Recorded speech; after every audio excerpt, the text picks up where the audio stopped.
सादर करीत आहे श्यामची आई. लेखक श्रीयुत साने गुरुजी. रात्र 38वी. कथेचं नाव आहे आईचा शेवटचा आजार. नमस्कार श्रोते हो. आज आपण श्यामच्या आई या पुस्तकातील आईचा शेवटचा आजार ही कथा पाहणार आहोत. चला तर मग आपण कथेला सुरुवात करूया.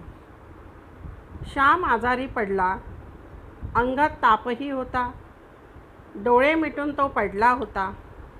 श्याम, पाय चेपू का? गोविंदाने विचारले. नको, माझे पाय चेपून काय होणार?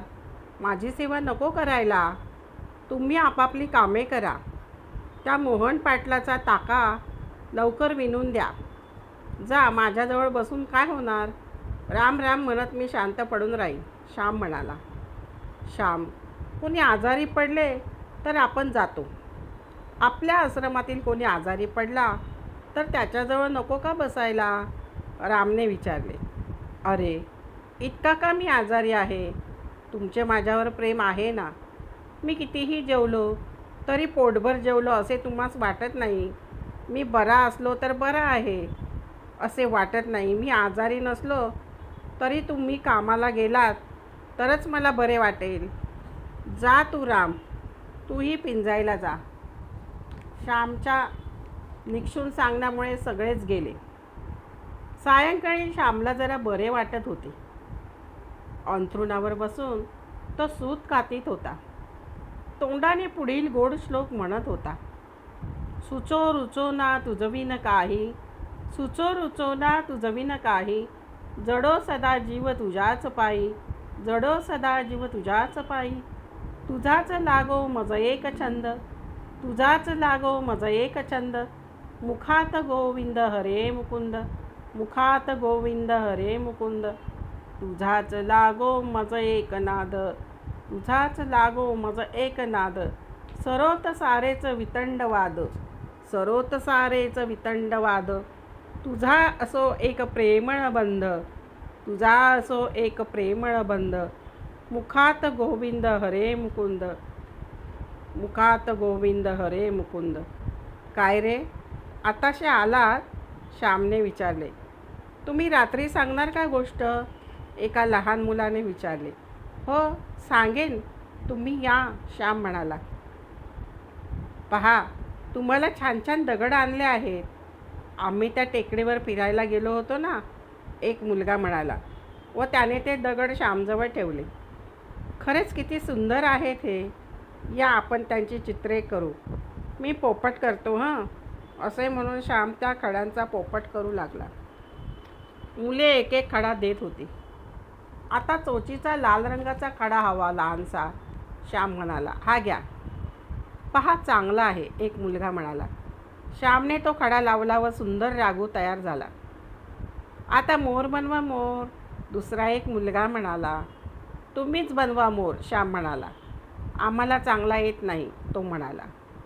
पण आता तुम्ही घरी जा, लवकर जेवून या, श्यामने सांगितले.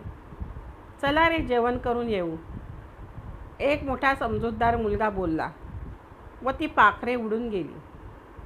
श्याम या नाना रंगांच्या खड्यांकडे पाहतच बसला. या लहान खड्यात किती सौंदर्य देवाने ओतले आहे असा विचार मनात येऊन तो त्या खड्यांना हृदयाशी धरीत होता. जणू सौंदर्य सागर परमात्म्याच्याच त्या मूर्ती.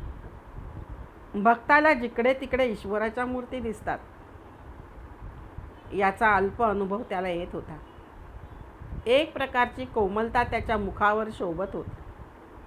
गोविंदा, राम, नामदेव सारे त्याच्याजवळ आले. श्याम, काय आहे तुझ्या हातात? फूल का? रामने विचारले.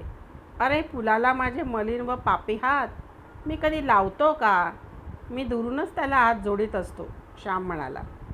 मग तुझ्या हातात काय आहे? नामदेवने विचारले. देवाच्या मूर्ती, श्याम म्हणाला. तुमची गणपतीची मूर्ती तर तुम्ही देऊन टाकली ना बाबूला? भिकाने विचारले. हो, पण माझ्याजवळ कितीतरी मूर्ती आहेत, श्याम म्हणाला. पाहू दे कसली आहे. असे म्हणून गोविंदाने श्यामचे हात धरले व मूठ उघडली. त्या मुठीमध्ये माणिक मोती बाहेर पडली. हे माझे हिरे, हे माझे देव. लोक म्हणतात समुद्राच्या तळाशी मोती असतात व पृथ्वीच्या पोटात हिरे असतात. मला तर प्रत्येक नदीच्या वाळूत व प्रत्येक टेकडीच्या माथ्यावर हिरे व मोती दिसतात. पहा रंग कसे आहेत, असे म्हणून श्याम दाखवू लागला. श्याम, आज बोलणार ना तू? रामने विचारले. हो, त्या मुलांना मी सांगितले आहे जेवून या म्हणून तुम्ही सगळेजण. त्यांनीच हे सुंदर खडे मला आणून दिले. त्यांनीच हा आनंद दिला व उत्साह. मी आता 2 ताससुद्धा बोलेन. प्रार्थनेची वेळ झाली असेल ना? श्यामने विचारले. हो, प्रार्थनेची वेळ झाली होती. श्याम अंगावर पांघरून घेऊन बसला होता. प्रार्थना झाल्यावर तो बोलू लागला. जप्तीच्या वेळी आमची दुर्वांची आजी घरी नव्हती. ती कुठे गावाला गेली होती. ती परत आली. आई त्या दिवसापासून अंथरुणालाच खिळली. तिच्या अंगाला ताप असे आणि तो निघत नसे. शुश्रूषा तरी कोण करणार? आजीला होईल तेवढा आजी करीत असे. राधाताई मधून मधून येत व आईला कधीतरी मुरावळा वगैरे आणून देत. कधी पित्ताची मात्रा जास्त आल्याच्या रसात देत व जानकी वहिनी, नमू मावशी वगैरे येत असत. परंतु घरात आता कोण काम करणार? शेजारच्या शरदला नाव कोण घालणार? आई जे 2 रुपये मिळत होती ते पण आता बंद झाले. वडील आले. दुर्वांची आजी रागाने चरफडे, बडबडे. मेला स्वयंपाक तरी कसा करावायचा? चुलीत घालायला काडी नाही, गौरीचे खांड नाही, भाजीला घालायला तेल नाही, मीठ नाही, का नुसता भाजी भात उकडून वाढू? दुर्वांची आजी बोलत होती. माझे वडील शांतपणे तिला म्हणाले, नुसते तांदूळ उकडून आम्हाला वाढ. द्वारका काकू, आमच्या अब्रू गेलीच आहे, ती आणखीन दौडू नका.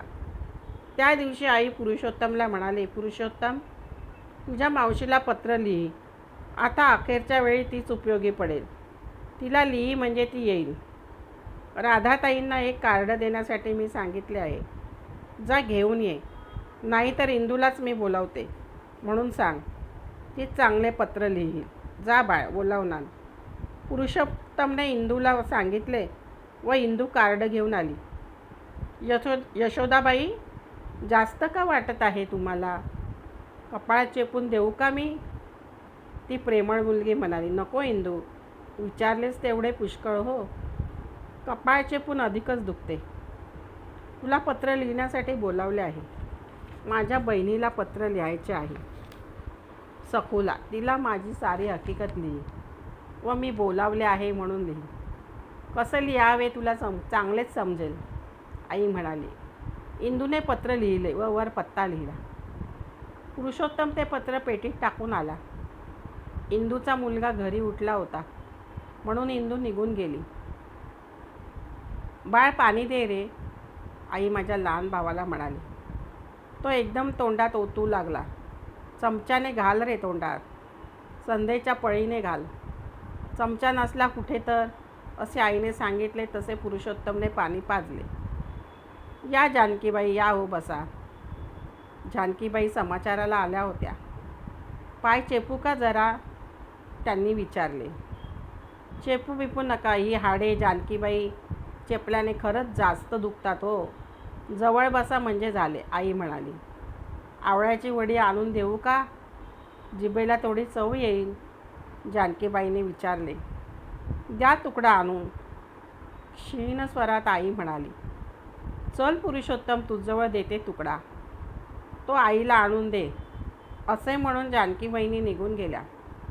पुरुषोत्तमही त्यांच्याबरोबर गेला व त्यांनी दिलेली आवळ्याची वडी घेऊन आला. आईने तोंडात लहानसा तुकडा धरून ठेवला. पुरुषोत्तम जवळ बसला होता. जा हो बाळ, जरा खेळ बिळ, शाळेत काही जाऊ नकोस, मला बरे वाटेल. त्या दिवशी आता शाळेत जा. येथे कोण आहे दुसरे? असे त्याच्या पाठीवर हात फिरवीत आई म्हणाली. पुरुषोत्तम बाहेर खेळावयास गेला. 3ऱ्या प्रहरी नमू मावशी आईकडे आली होती. आईची ती लहानपणीची मैत्रीण, ती गावातच दिली होती. दोघी लहानपणी भातुकलीने, हंडी बोरखड्याने खेळल्या होत्या. दोघींनी झोपाळ्यावर ओव्या म्हटल्या होत्या. दोघींनी एकत्र मंगळागौर पण पूजली होती. एकमेकींच्या वसोळ्या म्हणून गेल्या होत्या. नमू मावशीला आईकडे वरचेवर येत नसे. तिचे घर होते गावाच्या टोकाला. शिवाय तिला अधूनमधून सुद्धा बरे नसे. ये नमू, कसं काय तुझं? तुझ्या पायानं जरा सूज आली आहे. आता कशी आहे? आईने नमूला विचारले. बरी आहे, चाफ्याच्या पानाने शेकवलं, सूज ओसरली आहे. पण तुझं कसं आहे? अगदीच हडकलीस ग. ताप नाही निघाला का अंगातला? नमू मावशी आईच्या अंगाला हात लावून म्हणाली. नमू, तुझ्याबरोबर पुरुषोत्तम येईल. त्याच्याबरोबर तांबलीभर तेल दे पाठवून. तेलाचा टाक नाही घरात. द्वारका काकू ओरडते, तुला सारे समजते. मी सांगायला नको. तू तरी का श्रीमंत आहेस, गरीबच तू. परंतु परकी नाहीस ग, म्हणून मी तुला सांगितले, आई म्हणाली. बरे हो, त्यात काय झाले? इतके मनाला लावून घेऊ नकोस. सारे मनाला लावून घेतेस, त्यामुळे तुझे दुखणे हेच आहे. मुलांना हवी हो तू, धीर धर, नमू म्हणाली. आता जगण्याची इच्छा नाही ग. झाले सोहळे तेवढे पुरेत, आई म्हणाली. तिन्ही सांचे असे नको ग बोलू. उद्या की नाही तुला गुरगुल्या भात टोपात करून आणीन. खाशील ना तू? नमू मावशीने विचारले. नमू, डोळे मिटावे हो आता. किती का ओशाळवाने लाजीरवाने हे जिने. आई डोळ्यात पाणी आणून म्हणाली. हे काय असे? बरे होशील हो तू, व चांगले दिवस येतील. तुझे श्याम गजानन मोठे होतील. गजाननला नोकरी लागली का? नमूने विचारले. महिन्यापूर्वी लागली, परंतु अवघा 19-20 रुपये पगार. 19 रुपये पगार. मुंबईत राहणं, तो खाणार काय, पाठविणार काय? शिकवणी वगैरे करतो. परवा 5 रुपये आले होते त्याचे. पोटाला चिमटा घेऊन पाठवीत असेल, आई सांगत होती. श्यामला कळविले आहे का तुमच्या दुखण्याचे? नमूने विचारले. त्याला कळवू नका असे मी त्यांना सांगितले. तिकडे बिचारा अभ्यास करीत असेल. उगीच कशाला त्याला काळजी? येण्याला पैसे तरी कुठे असतील त्याच्याजवळ? येथे आला म्हणजे फिरून जाण्याच्या वेळी हवेत पैसे. पैशाशिवाय का ही लांबची येणी जाणी होतात? येथे कापात जवळ होता, वाटेल तेव्हा येत असे. परंतु विद्येसाठी लांब गेला आहे, त्याला देव सुखी ठेवो म्हणजे झाले. माझे काय? आई म्हणाली. श्रोतेहो, या कथेचा पुढील भाग आपण दुसऱ्या भागात पाहणार आहोत. इथे मी कथा संपवते. माझ्या कथेला लाईक व सबस्क्राईब करा व कमेंटमध्ये जरूर सांगा. धन्यवाद.